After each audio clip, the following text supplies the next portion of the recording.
آنے سے ڈرتا ہے، 4-5 بار چلائے گا سیکھ جائے گا، خوف ختم ہو جائے گا۔ لوگ پانی سے ڈرتے ہیں، پانی میں کودیں گے تیریں گے، خوف ختم ہو جائے گا۔ اور کچھ خوف ہیں جہالت کی وجہ سے، جہالت دور ہو گئی، بندے کا خوف بھی کیا ہو گیا؟ دور ہو گیا۔ یہ سارے نیچرل ہیں، لیکن ایک خوف، خوف مقدس ہے، جو خوف اولیاء اللہ میں ہے، جو خوف اللہ کے صالح بندوں میں ہے، جو خوف اللہ کی ذات سے ہے، اسے کہتے ہیں خوف مقدس، جو اللہ کی ابوہت کی وجہ سے، جو اللہ کے ذکر کی وجہ سے۔ آیت اللہ گل پائگانی کے بیٹے آیت جمال گل پائگانی، ان کے والد نے وصیت کی، فرمایا میرے بیٹے امیر المؤمنین اپنے جوان بیٹے کچھ کہتے ہیں مولانا جوانی میں موت، لیکن امیر المؤمنین میں اپنے جوان بیٹے امام حسن کو وصیت کر رہے ہیں کہ فرمایا حسن کثرت سے یاد موت کیا کرنا، کیونکہ یاد موت ہے جو انسان کو نیک بناتی ہے، یاد موت ہے جو انسان کو بدکاریوں سے بچاتی ہے، یاد موت ہے جو انسان کو بد اخلاقیوں سے بچاتی ہے، ذکر الموت ہے جو انسان کو قبر کی یاد دلاتا ہے۔ تو کہا کہ بیٹے موت کو یاد کرنا۔ اب یاد کرنے کے اسباب ہیں، فرمایا پہلا سبب میرے لال شب جمعہ قبرستان ضرور جایا کرو۔ لیکن کیسے قبرستانوں میں آج کل دنیا میں جیسے قبرستان بن رہے ویسے نہیں، جیسے کرسچن بناتے ہیں، آپ ویسٹرن کنٹریز میں چلے جاتے ہیں تو قبرستان کم، پارک زیادہ لگتا ہے، افراط اور تفریط۔ اور ہمارے قبرستانوں میں تو پھر نہ قبرستان کی شکل ہے نہ پارک کی شکل ہے۔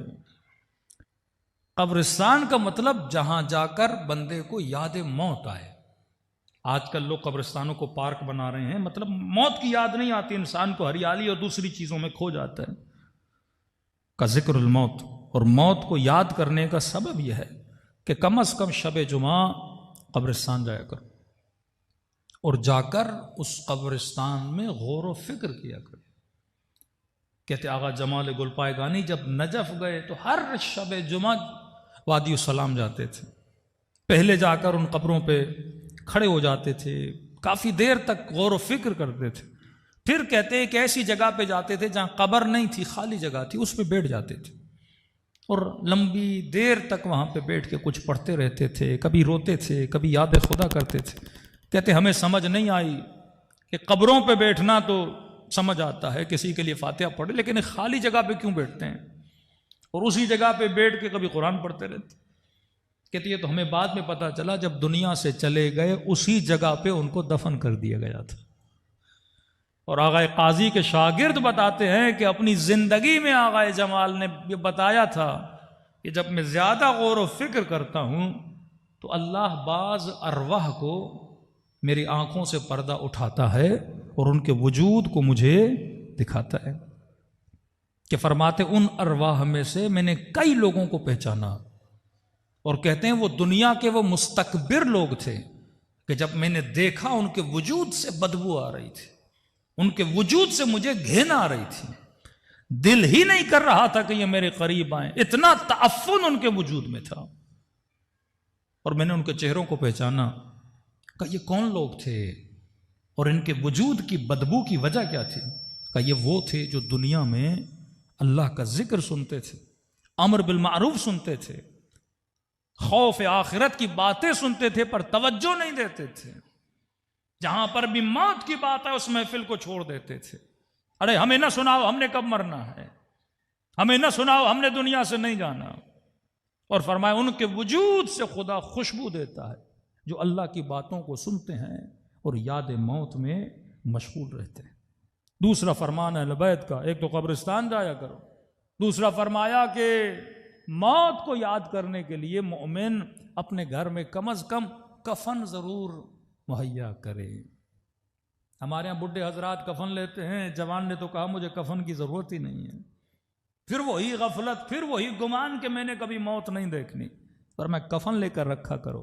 کفن لینے کا مطلب یہ ہے انضام تو منکم اولیاء اللہ، موت کی تمنا کرو۔ اگر تجھے یاد موت ہے تو یاد موت کے لیے سفر کی تیاری کیوں نہیں ہے؟ بندے نے اگر گاڑی لی ہے تو ڈرائیونگ لائسنس رکھے گا، اگر سفر کے لیے جانا ہے تو گاڑی میں پیٹرول بھروائے گا، ایک بندہ کہے میں نے سفر پہ بھی جانا ہے، نہ ڈرائیونگ لائسنس ہو، نہ پیٹرول کا بندوبست کرے، تو دنیا کہے کہ اس نے تو جانا ہی نہیں ہے۔ اگر میں نے موت کی تیاری کر رکھی ہے، کیا اپنی حلال کی کمائی سے میں نے کفن کا بندوبست کیا ہے کہ نہیں؟ تیسری چیز فرمایا وصیت ضرور کیا کر۔ وصیت بھی یاد موت کا نام ہے۔ جب تک ہم بستر مریضی پہ لیٹ نہیں جاتے تب تک ہم وصیت نہیں کرتے۔ جب تک ڈاکٹر نہیں کہتا کہ جناب آپ تھوڑی دیر کے مہمان ہو تب تک ہم وصیت نہیں کرتے۔ فرماتے 15 سال کے بعد کم از کم سال میں 1 مرتبہ وصیت کیا کرو، تاکہ تیرے رشتہ داروں کو پتا ہو کسی سے تم نے کچھ لیا ہے، کسی کو کچھ دینا ہے۔ کچھ نمازیں قضا ہے تو بتا لو جناب اگر میں مر گیا یہ 6 مہینے کی نمازیں پڑھا لیجئے گا، میں مر گیا تو یہ 2 مہینے کے روزے رکھوا لیجئے گا۔ اور وصیت بھی کیسے کریں؟ ایک مولانا کہتے ہیں ہم کسی کے گھر میں گئے اور اس کا وصیت نامہ پڑھا تو باپ نے وصیت کی ہوئی تھی کہ اتنے اموال میرے بڑے بیٹے کے، چھوٹے بیٹے کے، یہ بیٹیوں کو دینا ہے، یہ بیوی کو دینا ہے، یہ اس کو دینا ہے، یہ اس کو دینا ہے۔ ہم نے ساری وصیت پڑھی، آخر میں انہوں نے لکھا کہ بینک اکاؤنٹ میں میرا جتنا بیلنس ہے میں نے بچوں کو بہت دے دیا، اب یہ چند لاکھ جو میرے بینک میں پڑے ہوئے ہیں یہ مولانا کو وصیت کرتا ہوں کہ میرے ان پیسوں سے میری قضا نمازیں پڑھا لیا، میرے قضا روزے رکھوا لیں۔ مولانا کہتے ہیں وصیت پڑھ لی، اب بیٹوں کو کہا کہ بھائی باپ کے اکاؤنٹ میں جو پیسے ہیں دے دو، ہم قضا نمازیں پڑھا لیں، قضا روزے رکھ لیں۔ تو بڑے بیٹے نے کہا جب خود نہیں پڑھی ہمیں کیا ضرورت ہے پڑھانے کی، اتنی فکر تھی دنیا میں خود پڑھ لیتا، اب چند پیسے چھوڑ کے گیا ہے وہ بھی ہم نے قضا نمازوں کے لیے۔ اسی لیے رسول کے بعد جب اس مرحوم کے 2 بیٹے آئے اور کہنے لگے کہ یا رسول اللہ پورے کھجوروں کا گودام تھا اور ہم نے غریبوں میں تقسیم کر دیا اپنے والد کے ایصال ثواب کے لیے، نبی نے کہا اللہ ایسی اولاد ہر باپ کو عطا کرے، اور نبی کو اس گودام میں لے گئے، یا رسول اللہ دیکھیے اتنی کھجوریں تھی ہم نے پورے شہر کے غریبوں میں تقسیم کر دی۔ نبی کی نگاہ زمین پر پڑی اور زمین پر ایک کھجور کا ٹکڑا تھا، نبی نے اس کھجور کو اٹھایا، بڑی حسرت سے دیکھا اور کہنے لگے جتنا کچھ تم نے اللہ کی راہ میں دیا ہے اگر ایک کھجور خود اپنی زندگی میں دیتا اس کا ثواب سارے مال کی خیرات سے بھی زیادہ تھا۔ یہ بھروسہ بھی اپنی نسلوں پہ نہ کیا کرو کہ میرے مرنے کے بعد کچھ کریں گے۔ فرمایا جو کچھ کرنا ہے اپنی زندگی میں کر کے جاؤ، تو فرمایا یاد موت کفن لیا کرو، یاد موت قبرستان جایا کرو، یاد موت وصیت لکھا کرو۔ چوتھی چیز فرمایا موعظۃ الحسنہ، چیزوں کے پڑھنے کا بھی اتنا اثر نہیں ہوتا جتنا چیزوں کے سننے کا اثر ہوتا ہے۔ ہماری مجلسوں سے یہ موعظہ ختم ہو گیا، نصیحت ختم ہو گئی۔